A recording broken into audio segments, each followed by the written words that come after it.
Oh man.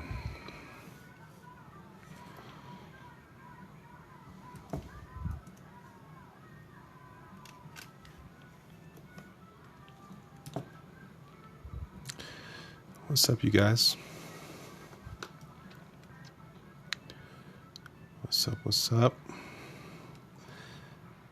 Oh snap! You guys are back. I'm back. Just for a quick, this is a quick session. I'm just gonna adjust my deal here.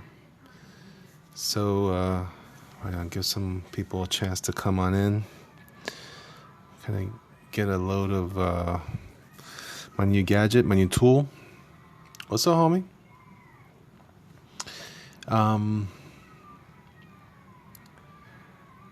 Thank you, man. I appreciate that. Thank you very much. Thank you very much. So I very, very pleased. I started working on Professor X. It kind of could be, I guess. This is a 13 HD Cintiq. This is the smallest one. What's up, man? I went ahead and I can't barely see the screen, you guys, because I have everything crazy. That's not going to help. Anyway, I actually have just can't from Reno Scope. Oh, okay, cool. Okay, oh man, I want one of those. All right, I know. So, what I've done is, I actually have this set up as a dual monitor situation. I have my larger monitor pointing to where it's at that way, and that kind of shows my image larger, and I can do that. So even though this is a smaller Cintiq, I'm very happy with it because it does what I need. Nice on the Cintiq. Yes, the Cintiq is a very, very valuable tool for me right now. And I'm just going to just put up my Twitter real quick so I can see you guys, your comments better. Crying out loud. So right on. So I'm kind of just working here. I'm trying to set something up for the night. I'm just going to do a quick session. I know that it's been a while. I've probably lost some followers or whatever, but that's fine. It's better to, well, let's put it this way. I've been really involved with a lot of stuff and kind of trying to get back on track. I have, or whatever, but that's fine. Basically trying to catch up on some freelance work and which is involving some different stuff. So loyal to the end. Oh yeah. So yesterday, I got your book. I'll be working on this soon. Like I said, I've just been trying to catch up with some stuff, but I'm just kind of getting used to my Cintiq. So I have a sketch that I actually did here. This is like a practice. You can kind of see that there. I don't know if you guys can or not, but this is just kind of there's a giant hand there, that kind of stuff. And you can see it's kind of small. You can see the size of my hand compared to my monitor. I can kind of shift you this way or not. You can kind of see where just about the general space I have. But it really works really good. And it was between this and the Unova. I was looking at getting that. There's a lot of reasons why I could have gotten the Unova, and size is a big issue in that regard. But in actuality, I kind of feel like it actually works well for my needs. I have the larger monitor up here, and this allows me to see the image of full size, so I can see if I'm really working. In fact, if I was working on a comic book, I can kind of see. Here, I can kind of show you real quick. I'll unhook you guys from this and just kind of show you what I mean. So this is my setup here at home, my office, and that's the larger image. Can you see that? So there's my gooseneck.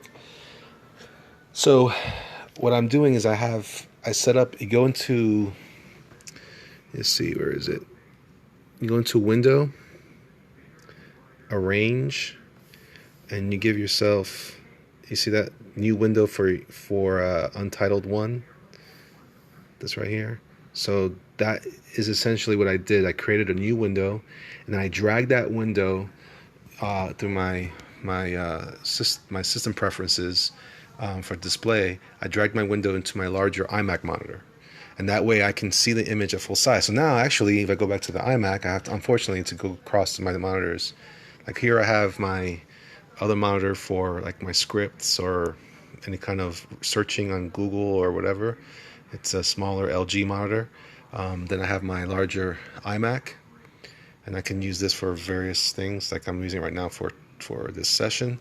And I also have that window open so I can see that. And then what I do is I can also take this and reduce my, let's see if this is working or not. Oops. Okay, I can reduce the size of my screen so I can kind of see it at a regular size. If I had my image area set up for a comic page, I can kind of get, more or less get my screen to show that image at comic size, so that when I'm working on the Cintiq, even though I might be in here, I can be let's see, let me switch myself around here. Why is it not working? Okay, I can zoom in as much as I want into this image,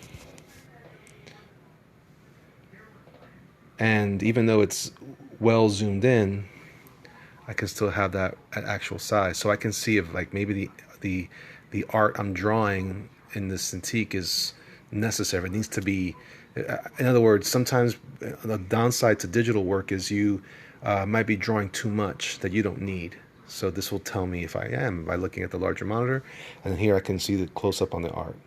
All right, I'm going to hook up my phone again back to my gooseneck. So excuse the earthquake experience. All right, can you guys see that all right? Let's see, maybe I can move my camera up a little bit.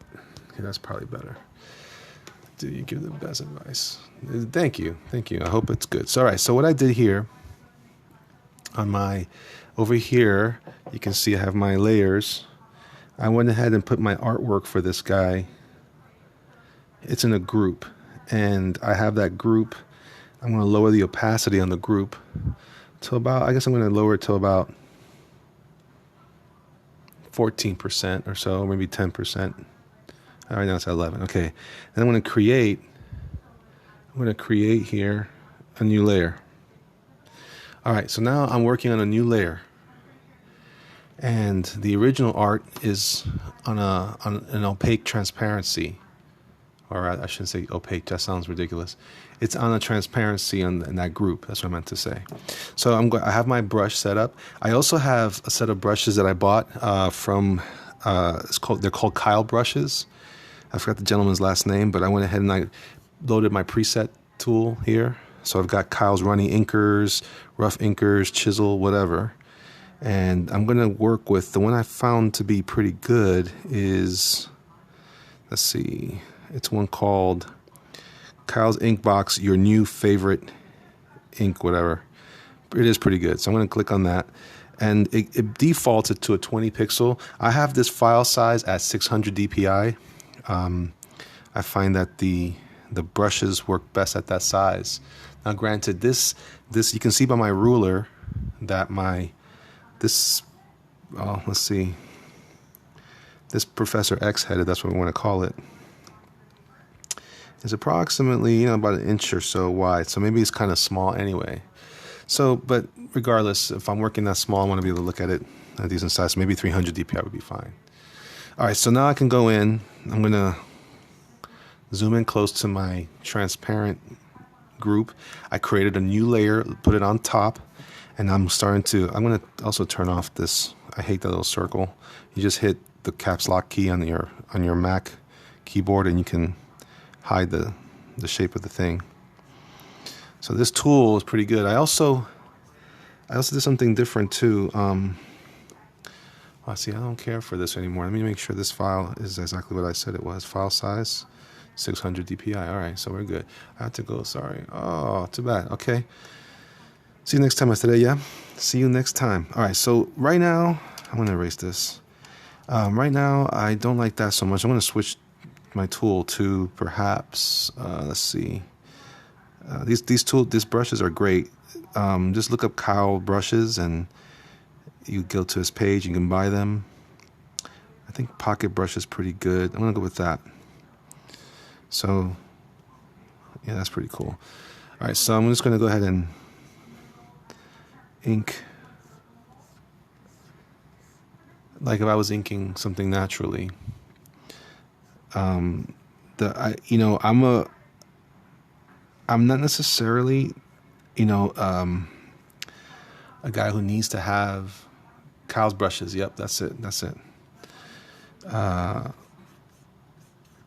They're very reasonably priced too, so I would definitely recommend you go there and check them out. See, I don't like all this stuff. Maybe I'm too close. This is better. I don't like all that anti-alias stuff. So what I'm doing here is I'm just kind of inking my stuff. You're welcome.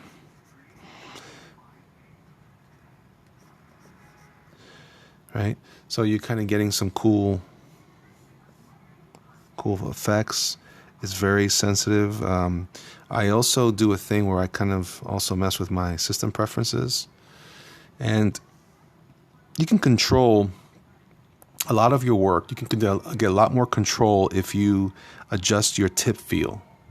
I do that often. I usually keep my tip feel at that higher range, almost to firm. Now, you might maybe never considered using that, but that's a great way to control the way your tool operates. So now that I have it super firm, my lighter touch was giving me a heavier ink blot, if you will. This way I can kind of control it, but now it's almost too thin based on the settings that Kyle put his brushes at. So I can go back to my thing here and maybe go lower and try a different one. Okay, this is a little better, but you can see that it's still pretty thin, and I'm giving it a decent heavy stroke or heavy hand to it. But actually, this one isn't too bad. I can kind of erase this now, and I can go back in and start to. Yeah, but see, I'm getting that. It's like it's breaking up because I'm not putting enough pressure on that stroke. So what I want to do is I'm going to go back to my preferences. I'm realizing that the way that these brushes are situated, I put them in the middle. So they're soft, firm. I put it in the middle as far as tip feel. And I go ahead and try that now, and you can kind of, okay, it came out a little strong, but this is just kind of how you have to work. And you give it a little bit lighter touch, and you get a little bit better line. Okay. So, back to my brush. I'm going to use this now to kind of keep inking, if you will. Oh, why am I shaking? Sorry. So I'm going to go ahead and just add some more lines to this. Again, now it's my hand that's getting the pressure squared away.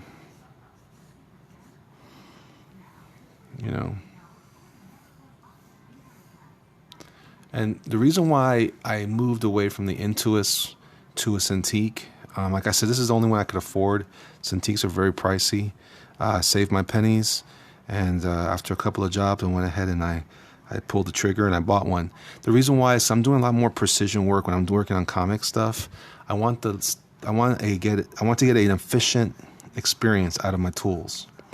And working with an Intuos has been excellent. Has treated me very well over the years. However, through that time, the Intuos, I realized that what I'm actually achieving with an Intuos tool is a lot of happy accidents. It's just I'm not getting the full benefit. It was about $800. You can get on Amazon for $800. And if you're Amazon Prime, you get it shipped to you in 2 days. And if you're not a Prime member, then it is what it is. This isn't to me, but I have to head to sleep. Thanks for the video. You got it, man. Like I said, I'm only going to be here for another couple minutes, so just want to give you guys a quick review of the tool and also of the experience I've had so far. No, it's not too bad. There other ones are more expensive. There is another. There's the companion, which would be if I had a little more money. Well, by a little more, it's almost double. I would have gotten the companion. That's the one that you can. It has its own operating system, and it basically it's a separate computer, allowing you to work mobily, which is ideal. Trust me. But for now, this will be good. I'm looking to possibly purchase a laptop eventually. That's probably about the same price as the companion, but that way I can kind of use this one as my main tool. Maybe I'll rethink that actually. I just said that out loud. But anyway, and then I can use this with a laptop and be mobile that way. Because I'm going to need something mobile at some point. I'm going to need to be able to transfer my files, whatever, blah, blah, blah. So you can see there's a subtle lag, but it's the right kind of lag that I like because I want to be able to judge where, it just gives me a little more, I don't know, I'm not even sure what it does for me, but I like to think that it gives me a little more, it's almost like when in Manga Studio where it trails a little bit behind your stroke. All right, so you can see that I'm making pretty good use. Now, going back to the Cintiq versus Intuos. Cintiq versus Intuos. I mean, like, Intuos has been a tremendous product for me up to this point. I'm very, very grateful for Wacom's initial work with me. Can that lag be fixed? I don't know. I don't think it's necessary. This doesn't bother me at all. It's not a lag that means anything to me. It just kind of just comes a moment later. That's all. Not even seconds worth, but just enough to be noticed slightly. But if you care about that. So anyway, as far as why I switched to the Cintiq was because with this happy accident process, the reason why there are happy accidents is because you don't have full control. Like, there's a disconnect between me and the screen when I'm working on the side and the screen's in front of me. And what this does for me is it gives me the control of producing the art almost in real time right over the art. I'm drawing right on top of it. Before I was taking, like, to make this line right here, it might take me 3 or 4 or even as many as 12 strokes just to make sure this was clean. Did you get the hard felt tip for the stylus? Oh, I don't care for the felt tip. Actually, as many years as I've been using these Wacom products, I've never really been that impressed with that one. The one I like is the one that has a spring. That's what this one is. Which, by the way, this doesn't come with any of those. It comes with a basic black nib. But I went ahead and bought the kit, and I used the kit came with, it was about $30 or $40 on Amazon, and it came with an extra button. But this is not for this one. It's for the Intuos Pro and Intuos 5 and Intuos 4. But the actual the kit came with the button. It came with a couple of grips, but it came with like 5 of the spring ones, 5 of the black one with the white tip, which is also really good. I enjoyed that one as well, and also I think it came with one. It came with some more felt ones too. So for about $30-$40, you got a good amount of extra nibs. In fact, these are them right here. This is the set right here. I got 5 of these, and I got, let's see, there's your felt ones, man. Off went on me. Did you experience it? If it goes off on you, then something's wrong. It shouldn't go off on you. Intuos Pro is the only thing I don't like about the Intuos Pro is that I don't like believe it or not, I don't care for the touch. That's the other model. There was an HD touch, and I don't care for that. I hate when I'm putting my hand on something, and then everybody says, "Oh, well, there's a feature where you won't read your hand, your whatever." But it drives me crazy at work all the time. I have one at work. That's what I use there at my day job. Anyway, so here I am, just kind of inking along and whatever. I can just use a nice long stroke and get that look. I can do some cool stuff here.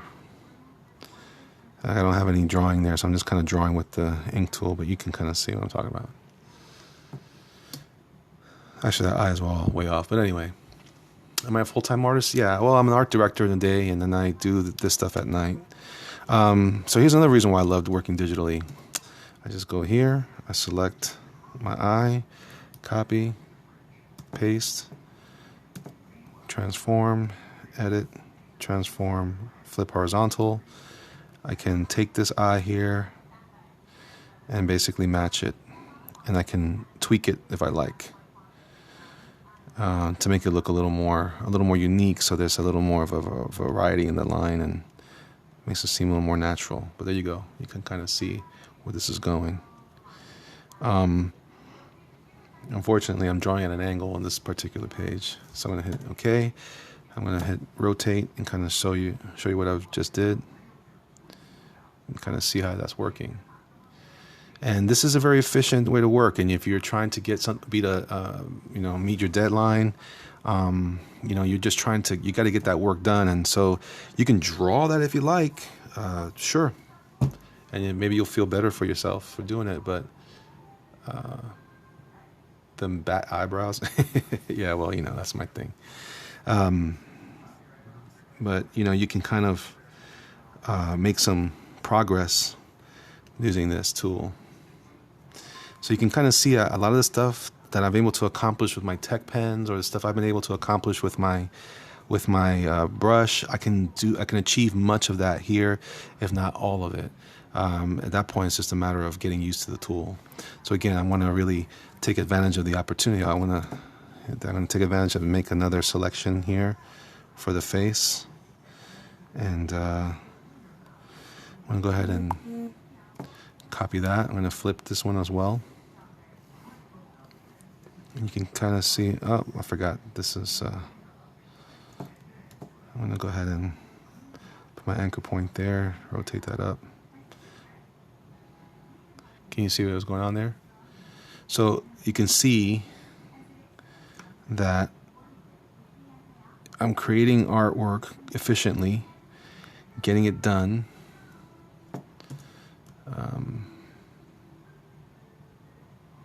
Hold on a second, guys. There you go. And but now if I want to draw that dome situation here, let me turn the head a little bit. And I'll leave it like that. I can go in with the brush and that I have, and I can kind of draw more naturally. If I don't like that line, Command Z. Perfect. At least perfect for me.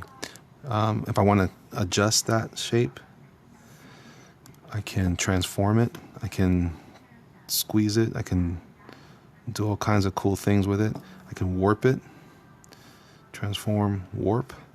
I can make it rounder. I can tuck in the edge there. I can do all kinds of neat things with it. I don't like this right here. And you can say, oh, well, that sounds like cheating. Well, when you got your deadline to meet, you do what you got to do, get the work done. Because at the end of the day, your editor doesn't care about how you got it done. They just care about that you got it done. It does still take skill, guys, and you still have to know what you're doing. But at the end of the day, these are some things, and you guys already know I can draw it, but you just want me to do some more stuff. Do you recommend art school? Of course, I do. I've said before that in some ways, you don't really need it anymore. There's so much information online, but what's great about art school is you get to network with other people, talk to your professors, and they can help you, execute your goals more efficiently. So yeah, this is going to be Mr. or Professor X. So those bat eyebrows look weird, right? I'm going with white now. I'm going to shave them down a little bit. Maybe give him more of these wild eyebrows.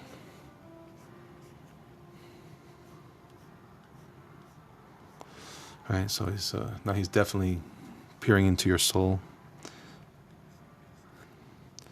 Give him an eyelid there. And there you go. Unfortunately, this is not quite.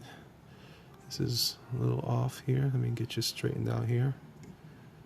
Can you guys see that? Okay. Probably this doesn't help that it's on the bottom of the screen, but I'll do this also to help. Anyway, always interesting to listen to so much from you, man. Oh, right on, man. Right on. Do you have any finished color ones?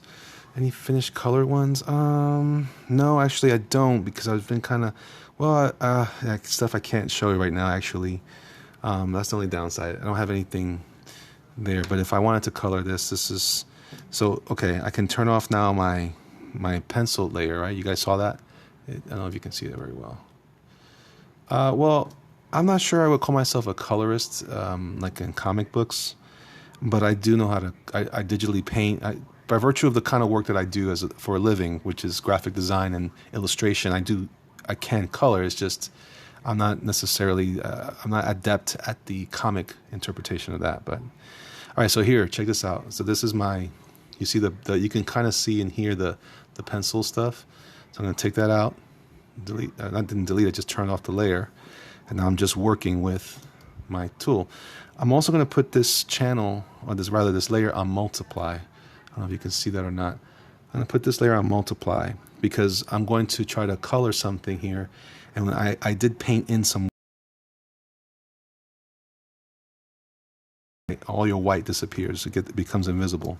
So I'm going to go ahead and create a new layer. I'm putting that layer behind my line art. Okay. And then I can go ahead and select an area, and this is awesome right here because with an Intuos you kind of were doing it but you kind of weren't. Let's see, I can just again I know this is just my opinion, but you know I've been working with Photoshop and Wacom tools for about 20 years now, and so you could take my advice for what it's worth. Just let you know that there is some significant improvement in thinking this stuff here. We don't want to do that. Because drawing this is so efficient now. All right, so I'm going to go ahead and pick a color. Oh, that's kind of yellow. I'll tell you what I'll do now is I'll pick this color. I'm going to pick a softer, peachier one just to start with. All right, I'm going to paint in white here. White.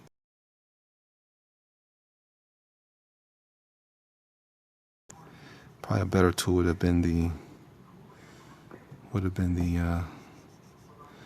traditional paintbrush in here. You know, again, this is super basic, guys, super basic stuff, but yeah, I'm sure there are colorists out there going, who the heck does this guy think he is? And I'm going to say, you know what, you're right, I back up. I defer to you guys. Coloring and comic coloring in particular, is a whole other beast. I mean, there are things I know, there's tricks I know, but it's not as fun as when I see people do some cool stuff. I'm going to pick a brown color. I'm assuming Professor X has brown eyes. I've never known him to have anything else but that. I'm going to let that peach be like a highlight, although I don't care for it too much. Let's do it here too.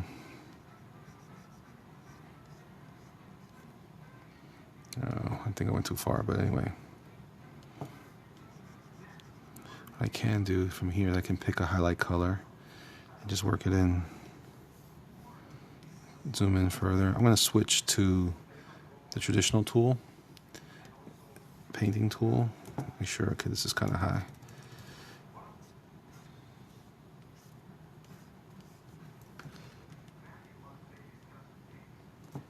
Kind of see how he's going a little cross-eyed on me, but it's all right. So you see what's going on. Say again? Would you say what? I just caught the last bit of that right there, man. All right, so now another trick you can do here. I'm going to put another layer on top of this, and I'm going to paint black, just good old-fashioned black. Okay, just like that. I'm going to set this layer to, I think it's overlay. It could be soft light. And it's a cool little trick I learned in enlarge my shape there. And I'm going to go in and paint black. It's not working. Yes, I do have a YouTube page. After I'm done with these, I usually go back through and, oh, I know what's going on here. I post these on there. So I'm gonna just draw. See, this brush is too thick, too bold. I'm gonna erase this here. Space Johnson, you found me. I wasn't hiding, man. I just been ultra busy. So yeah, so this is just a quick. You can't see it. What I see on my phone is a lot more saturated, but this is looking pretty sharp here. This color combination. I could always pick another color, but it's just using black, and I can lower the opacity to lower that to weaken that saturation, so it's not such a obnoxious tone. Go in here, add some cool dark shading. It's more like animation style stuff, and there you go. So that would be Professor X, and I'm going to go ahead and do a separate layer. I'm going to pick this one.